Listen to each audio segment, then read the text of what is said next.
কোন নামাজ জীবনে একবার হইলেও পড়া উচিত এবং পড়ার জন্য তাগিদ করেছেন রাসূল সাল্লাল্লাহু আলাইহি ওয়াসাল্লাম? তাহাজ্জুদ। তাহাজ্জুদের নামাজ হ্যাঁ। জীবনে একবার হইলেও পড়া পড়া উচিত। উচিত। হয় নাই? তাহলে কি হতে পারে? কেউ বলে দিবে না তো, আমরা ধরছি আপনাকে।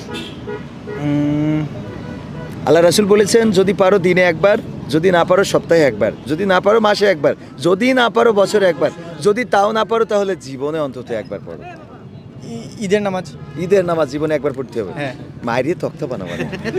আসলে সালাতুত তাসবিহ, সালাতুত তাসবিহ। তাসবিহ, তাসবির নামাজ, এটা শিখে নেবেন, মনে থাকবে। না, শুনি নাই, আজকে শুনলাম। আজকে শুনলেন, হ্যাঁ। তাইলে দেখেন First time. আপনি কালেমায়ে শাহাদাতটা হবে।